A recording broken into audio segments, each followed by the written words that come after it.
여러분 반갑습니다. 오늘도 귀한 은혜의 말씀의 시간이 또 그런 향연의 자리에 여러분을 초대합니다. 정말 한 주간 동안 잘 보내셨는지 궁금하기도 하고 좀 한번 묻고 싶은데 괜찮으시겠어요? 네네. 네, 한 주간 어떻게 보내셨습니까? 그럼 뭐 목사님의 말씀을 생각하면서 다윗의 시처럼 하나님을 이렇게 영광을 드높이면서 살아봤습니다. 아유, 네, 고맙습니다. 네, 하나님께 영광. 또 우리 세대 씨께서는요?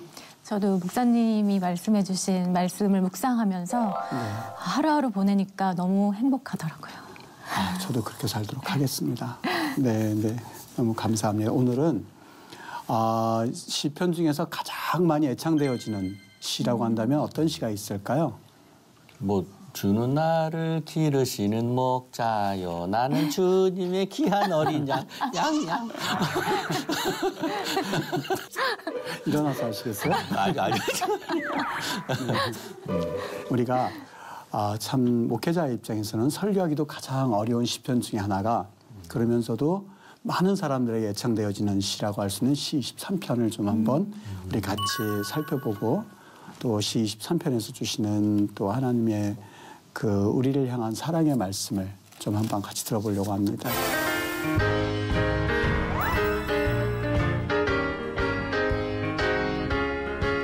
23편 그러면 해야 될 말들이 너무 많아서 사실 어디서부터 어떻게 말해야 될지 잘 모르겠어요. 그런데 23편은 시편 중에서 가장 완벽한 균형을 이루기도 하고요. 그리고 구조와 그 전개면에 있어서도 아주 극히 절제되어진 그러면서도 최상의 아름다움을 가진 시가 바로 시 23편입니다. 우리 23편은 굳이 주석을 하지 않는다고 해도 여러분들은 물론 그리고 믿지 않는 교회 다니지 않는 사람이라 한다 할지라도 한 번쯤은 들어봤을 법한 시가 바로 시 23편이죠. 왜 이렇게 유명한가? 왜 이렇게 이 시가 그토록 애창되어지나? 이렇게 물어봤더니 제일 많은 답변 중에 하나가 유대인들에게 물어본 시예요. 물어봤더니 유대인들이 아주 최소한의 언어를 가지고 자신이 표현하려고 하는 최상의 표현을 한 시가 바로 시 23편이라는 그러한 설문조사를 제가 읽어본 적이 있어요. 우리가 시 23편을 살펴보기 전에 몇 가지 이스라엘의 그 배경을 좀 한번 살펴보고 넘어가면 좀 도움을 받을 수 있을 법한 그런 내용이어서 잠깐 나누려고 합니다. 이스라엘의 지형을 크게 나누라고 한다면 예루살렘을 중심으로 해서 북쪽 이스라엘과 남쪽 유다를 나눌 수가 있습니다. 제가 지난 시간에 말씀드렸던 것처럼 북쪽 이스라엘은 강수량이 500에서 600mm 정도 되고요. 남쪽 유다는 강수량이 1년에 50mm 정도 되는 아주 척박한 땅입니다. 그러니까 이 북쪽과 남쪽의 그 모습은 그 조그만 땅덩어리임에도 불구하고 정말 천지차입니다. 한번 사진을 우리 보도록 할게요. 이게 바로 이 남쪽 예루살렘의 남쪽 지형이에요. 남쪽 지형이에요. 그리고 두 번째 사진 한번 보여주시죠. 이것도 역시 이스라엘의 남쪽 지형의 여름에 찍은 사진이에요. 그런데 똑같은 날짜인데 여기를 벗어나서 예루살렘 위쪽으로 한번 가보면 그 분위기가 훨씬 다르거든요. 3번 사진을 한번 보여주시겠어요? 이래요. 너무 다르죠. 네. 네. 똑같은 그러한 그 기간이었었어요. 성지순례를 하면서 이 남쪽과 북쪽을 같은 기간 내에 찍은 사진이 1번 사진, 2번 사진 다르고 1번 사진, 2번 사진 같고 3번 사진 지금 이거는 확연하게 다르죠. 전혀 달라요. 예루살렘을 중심으로 해서 북쪽과 남쪽이 다르다. 또 하나 예루살렘을 중심으로 해서 동쪽과 서쪽이 다른데요. 동쪽은 조금 아까 봤었던 1번과 2번 사진이라면 이제 4번 사진 한번 보여주시겠어요? 이게 서쪽의 모습이에요. 서쪽에는 쉐펠라라고 해서요. 평야지대가 위치해 있거든요. 이 유다 지역은 정말 이 건조한 땅이에요. 누군가 도와주지 않으면 살아갈 수 있는 땅이 아니에요. 그게 바로 이 남쪽 지형이거든요.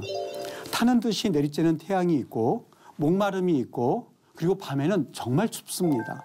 낮에는 기후가 30도, 40도 정도 됐는데요. 저는 이 유다 광야 지역에서 밤을 새워본 적이 있었거든요. 정말 춥습니다. 온도를 재보지는 않았는데요. 발이 시려울 만큼 너무너무 추워요. 믿겨지지가 않죠. 저는 이 광야를 조금 생각해 보면서 이런 생각을 해봤어요. 이스라엘 백성들이 광야에서 몇 년간 방황했냐면 자그마치 40년간 방황을 했어요. 몇 명이요?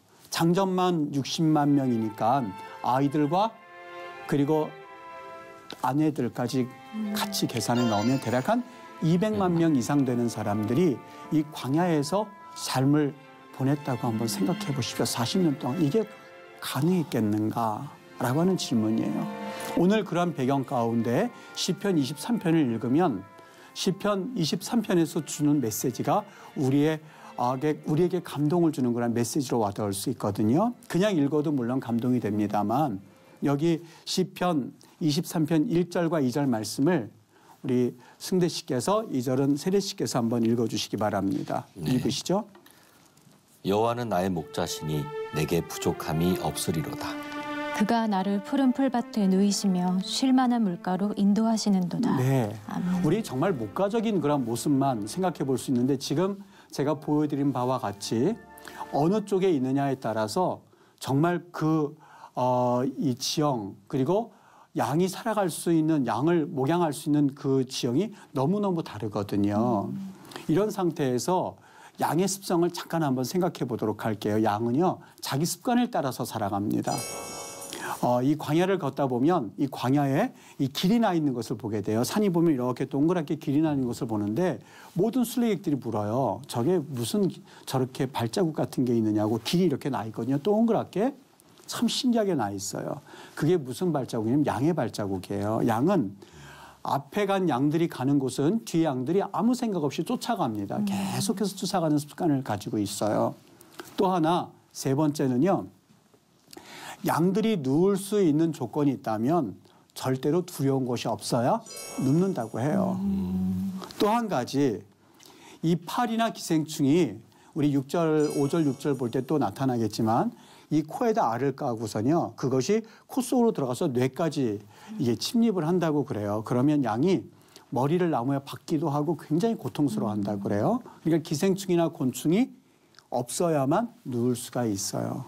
또 하나 우리 사람과는 달리 양은 배가 불러야 누울 수 있다고 합니다. 다시 말하면 여기 2절 말씀에 그가 나를 풀밭에 누이시며 라고 하는 그 말은 한 마리의 양을 좀 우리 연상할 수 있는 그냥 이야기이긴 합니다만 양이 누울 수 있는 것은 환경이 좋아서 누울 수 있다기보다도 그 양을 인도하는 목자가 있을 때 이것은 가능합니다. 지금 드린 몇 가지 양에 대한 정보를 종합해 보면 양은 참 온순한 동물이고 어떻게 보면 미련해 보이기도 하고 어떻게 보면 누군가는 꼭 돌봐줘야 할 동물인 것처럼 우리가 금방 와닿았을 거예요.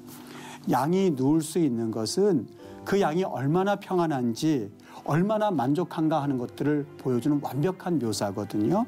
그런데 이 양이 누리는 평안과 만족은 단순히 환경이 구비되었기 때문이 아니라 목자가 그를 어디로 인도했는지 또 목자가 그를 어떻게 케어했는지에 따라서 달라지기 마련이죠. 다시 말하면 하나님만을 목자로 삼았더니 하나님께서 우리에게 진정한 평안이 되십니다는 그 내용이 1절과 2절의 내용입니다.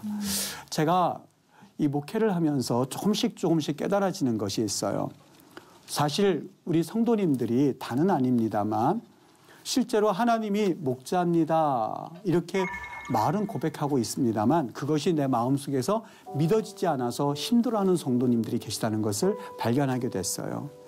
정말 하나님이 우리의 목자입니다라는 것을 내가 지식적으로는 알고 있는데 정말 하나님이 모든 것을 책임져 주신다는 사실에 대해서는 글쎄요 라고 하는 생각을 가질 때가 종종 있어요. 물론 저도 예외가 될 수 없습니다만 여러분 우상숭배라고 하는 것은 단순히 하나님을 안 믿는 것을 걸어서 우상숭배라고 말하지 않는다고 봐요. 우상숭배라고 하는 것은 이스라엘 백성들이 우상숭배에 빠졌을 때 그들은 하나님을 믿어드렸어요. 동시에 다른 신도 믿었어요. 그게 중요하죠. 우리가 하나님을 안 믿느냐 하는 것이 문제가 아니라 하나님을 믿으면서 우리는 역시 세상도 따르고자 하는 그런 모습이 내 안에 있다는 거죠. 여러분, 우상숭배가 단순히 목석에다 절하고 하는 것을 우상숭배라고 보시나요? 전 그렇게 생각할 때도 있었습니다만 성경 하나를 읽어드릴 테니까 한번 들어보세요. 고린도전서 5장 10절을 읽어드릴게요. 들어보세요. 이 말은 이 세상에 음행하는 자들이나 탐하는 자들이나 속여 빼앗는 자들이나 우상 숭배하는 자들을 도무지 사귀지 말라 하는 것이 아니니 라고 돼 있죠. 이 말은 세상에 음행하는 자들이나 탐하는 자들이나 속여 빼앗는 자들이나 우상 숭배하는 자들을 도무지 사귀지 말라 하는 것이 아니니 만일 그리하려면 우상 숭배를 하려면 너희가 세상 밖으로 나가야 할 것이니라. 에베소서 5장 5절 말씀 읽어드릴게요. 너희가 정녕 이것을 알거니와 음행하는 자나 더러운 자나 탐하는 자 곧 우상 숭배하는 자는, 우상 숭배하는 자가 뭐라고 돼 있죠? 음행하는 자나 더러운 자나 탐하는 자 곧 이런 사람들이 일컬어서 뭐 하는 사람들이요? 우상 숭배하는 자요. 네, 우리가 그냥 목석에다가 절하는 것만 우상 숭배가 아니라 세상에 음행하는 자, 세상에 더러운 자, 세상에 탐하는 자, 이 사람들은 곧 우상 숭배자라고 하는 것이죠. 이 사람들은 어떻다고요? 그리스도와 하나님의 나라에서 기업을 얻지 못한다라고 성경은 말합니다. 결론은 이 세상에서 하나님의 나라에서 기업을 얻지 못한다라고 하는 말은 사실 하나님의 나라와는 상관이 없다는 말씀이겠죠. 여러분, 정말 우리에게 필요한 것이 있다면 하나님을 믿느냐 믿지 않느냐 보다도 하나님을 얼마나 친밀하게 여기느냐라고 하는 것이 참 중요합니다. 하나님과의 친밀함입니다. 내가 하나님 백성 되었다라고 하는 것은 그 순간부터 우리는 그리스도의 신부가 됨을 의미하죠. 부부관계가 됨을 의미합니다. 전 부부 얘기할 때마다 생각나는 것이 하나가 있는데 우리 승대 씨께서도 자녀가 있으신가 금방 느끼실 거예요. 제가 한번 질문 드릴게요. 네. 총각 때의 삶과 그리고 아빠가 되고 난 이후의 삶이 똑같을까요? 완전히 다르죠. 다르죠. 정말 다릅니다. 만일 총각 때의 삶과 아빠의 삶과 똑같다면 그건 좀 뭔가 이상할 거예요. 첫 번째 다른 게 총각 때는 사실 우리 남자들은 뭐 들고 다니는 걸 정말 싫어해요. 아무것도 들고 다니고 싶어 하지 않아요. 그런데 결혼하고 나면 드는 게 많아져요. 기저귀 가방 들어야 되죠. 분유통 들어야 되죠. 그리고 다닐 때에 풍선 들고 다녀야죠. 그렇죠. 아이들 때문에 달라져요. 그리고 또 보면 텔레비전도 마찬가지죠. 우리가 총각 때는 축구도 볼 수 있고 마음대로 볼 수 있지만 아이가 생기고 나면 못 봐요. 그렇죠. 저는 정말 아이 3명이 있는데 첫 번째 아이가 있었을 때 뽀로로를 몇 년 동안 봤어요. 두 번째 아이가 생겼을 때 아이가 끝날 때쯤에 두 번째 아이가 시작해서 또 뽀로로를 몇 년을 봤어요. 끝나고 나니까 이 셋째 녀석이 이번에는 또 자기 프로가 있어서 아이들 프로그램 한 10년을 본 것 같아요. 왜 그랬을까요? 총각 때의 삶이 그대로 아빠의 삶이 그대로 이어진다면 그것은 결코 좋은 아빠가 아닐 거예요. 우리 하나님을 믿는다는 게 뭘까? 똑같습니다. 단순히 믿느냐 안 믿느냐 그 차원이 아니라 하나님을 얼마나 친밀히 여기느냐 참 중요합니다. 내가 하나님을 믿는다라고 하면서 하나님을 믿기 전의 삶을 그대로 유지한 채 여기 금방 말했죠. 음행하는 자들 그리고 탐하는 자들 그 모두 우상숭배가 같다고 했는데 이 삶을 그대로 가지면서 나는 하나님을 믿습니다라고 하는 것은 어불성설이라는 이야기죠. 오늘 여호와가 나의 목자입니까? 라는 그 질문은 정말 심각한 질문입니다. 하나님이 목자이십니까? 하나님이 당신의 주인 되십니까? 하나님과 결혼하셨습니까? 라고 하는 그 질문 앞에 나는 뭐라고 대답할까라고 하는 것을 1절과 2절에서 한번 생각해 봐야 되겠죠. 또 한 가지 참 저에게 감동이 되는 구절이 있었는데요. 같은 맥락에서 볼 수 있는데 1절과 2절과 3절은 하나님을 칭할 때에 3인칭이었었어요. 여기 말씀하고 있죠. 1절에 여호와는 3인칭이에요. 2절에 그가 나를 푸른 풀밭에 누이시며 3인칭이에요. 3절에 보면 내 영혼을 소생시키시고 자기 이름을 위하여 의의 길로 인도하시는도다 이렇게 되어 있는데 1절, 2절 모두 하나님을 3인칭으로 표현하고 있습니다. 그런데 여기 4절부터는 어떻게 표현하고 있죠? 내가 4절에는요. 내가 사망의 음침한 골짜기로 다닐지라도 해를 두려워하지 않을 것은 주께서라고 되어 있거든요. 우리 국어 성경에도 역시 3인칭으로 되어 있는 것처럼 보이는데 아니에요. 원문에 보면 이 주께서를 아타라고 되어 있어요. 히브리 말에 나를 일컬어서 아니라고 말하고 있고요. 당신 말할 때 아타 그럽니다. 여성 할 때는 아트 그러거든요. 아타라고 되어 있어요. 여기 하나님을 표현할 때에 해를 두려워하지 않을 것은 당신께서 무슨 말일까요?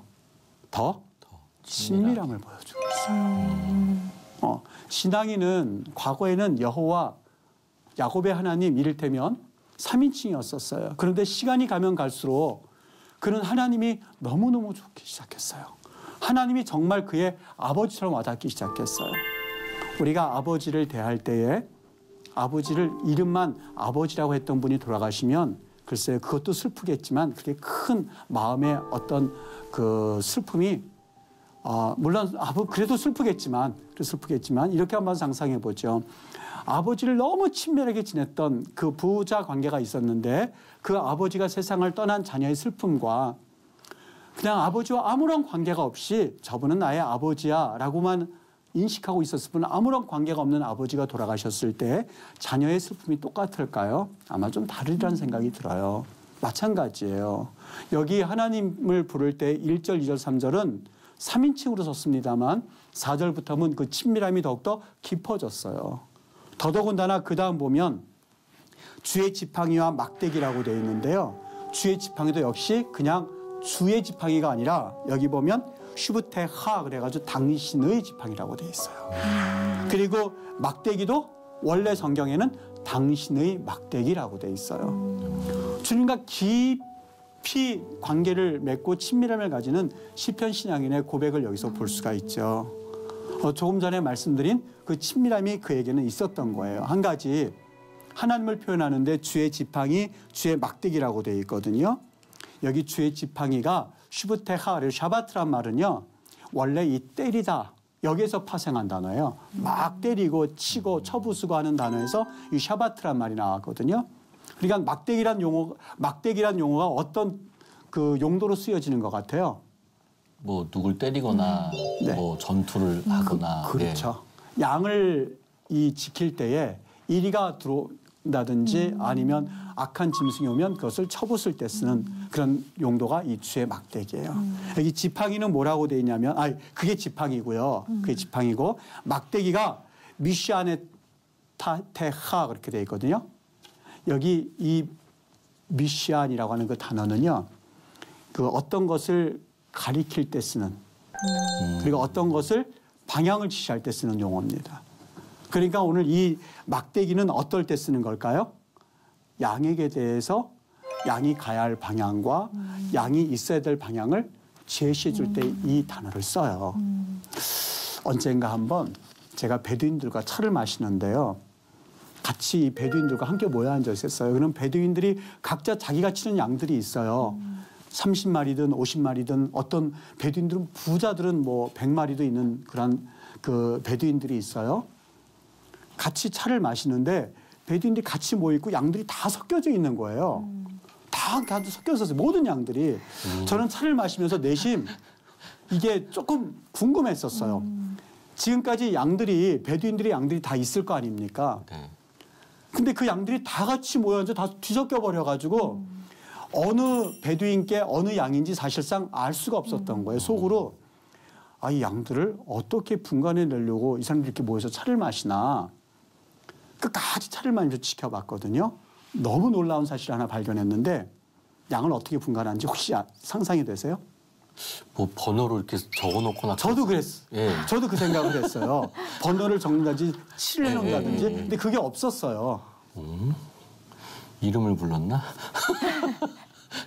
이 정말 놀라운 게 이 베두인 하나가 차를 마셨어요. 가는데 그 베두인이 아랍어로 된 그거를 노래를 부르자마자 다른 양떼들은 가만히 있고 그 베두인의 양떼들만 우르르 쫓아가기 시작하는 걸 보면서 너무나 황홀하기도 하고 신기해서 그걸 물끄러미 바라본 적이 있었거든요. 뒤섞여도 염려할 이유가 없고 베두인끼리 싸울 이유가 없었던 거예요. 그냥 일어나서 아랍어로 된 노래를 흥얼흥얼 거리니까 자기의 양떼들이 뻘떡 일어나더니 같이 뒤쫓아가는 거였었어요. 목자의 음성을 알았던 거죠. 전 여기 지금 말하는 미시아나테하, 그 막대기, 어떻게 보면 방향을 지시하고 또 방향을 따라서 움직이는 양들이지만 자기 주인의 음성을 정확하게 듣고 일어나는 그 양의 모습을 보면서 참 은혜를 받은 적이 있거든요. 승대 씨, 세례 씨, 그리고 여러분 우리 시청자들, 그리고 방청객들. 정말 여기에서 말씀해 주는 건 주님께서 우리의 목자임이라는 이야기를 우리에게 말하고 싶었었던 거예요. 또 한 가지 여기 그 5절에 보면 주께서 내 원수의 목전에서 상을 차려주시고 내 기름을 내 머리에 부으셨으니 내 잔이 넘치나이다 이렇게 말합니다. 여기 상을 베푸신다 이 말이요. 저는 처음에는 혹시 이렇게 오해하지 않을까 생각을 했거든요. 상장 준다고 그러죠. 상장. 상장을 준다 이렇게 표현하는데 혹시 상을 베푸신다는 게 그렇게 오해하지는 않을까 생각했는데 그 말이 아니고요. 상이란 말이 히브리 말로 슐한 돼 있거든요. 슐한이란 말이 가족끼리 옹기종기 둘러앉아서 밥 먹을 때 쓰는 식탁을 걸어서 슐한이라고 그럽니다. 어떤 이미지냐면 여러분 전투할 때의 안시성 전투에서 자꾸 안시성 전투 이야기하는데 고구려 군대가 있고 앞에는 당나라 군대가 수십만이 있어요. 그 앞에서 진수성찬을 차려놓는다고 해서 그걸 먹을 수 있는 용기 있는 군인이 있겠습니까? 불안하죠. 그런데 이렇게 생각하면 어떨까요? 상을 차려놨는데 여기에는 그 어떤 것도 뚫을 수 없는 유리로 된 방어막이 있다고 생각을 해보십시오. 그 어떤 것도 뚫을 수 없는 어떨까요?